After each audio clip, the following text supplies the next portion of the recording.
The sea lions are found right in the heart of the Fort Wayne Children's Zoo. Their daily training sessions at 11 and 3 o'clock are favorite stops for zoo guests. There's also an early morning training session before the zoo opens. We do a physical exam every morning and just make sure their teeth look okay, their gums are healthy, their eyes are healthy.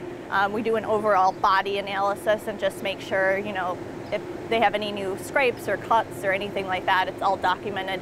I stopped by one day, and boy, were the sea lion ladies happy to see me. Look at that big kiss.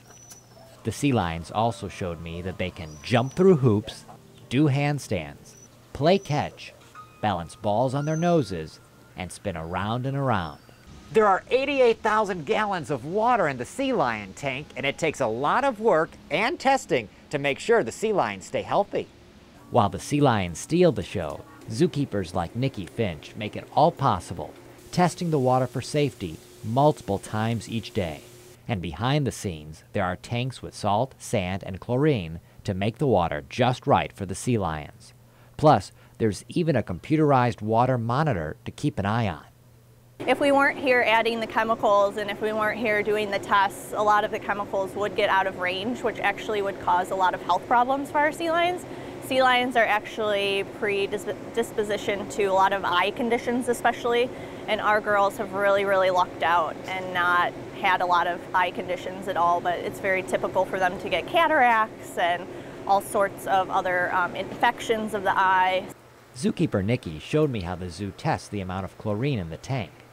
The water sample is poured into test tubes, and then small packets of testing powder are poured into those tubes. When shaken, the water turns a shade of pink. More water is added in, and then that solution goes into a smaller tube, which is placed in a machine that uses light to measure the chlorine in the water.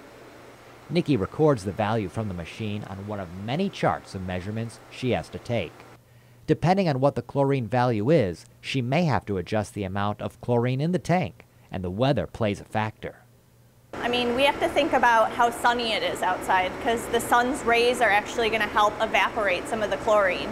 So if it was a cloudy day, I would put a little less chlorine in. If it's a sunny day, I might put in even more. It's also temperature dependent.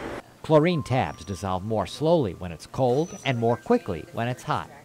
The daily water testing is a long process and includes tests for other chemicals too.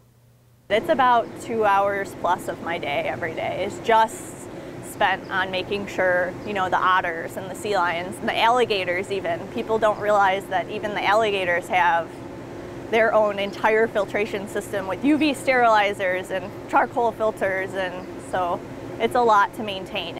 But the happy animals make it all worth it. For News Channel 15's Wild on Wayne, I'm Nicholas Ferreri.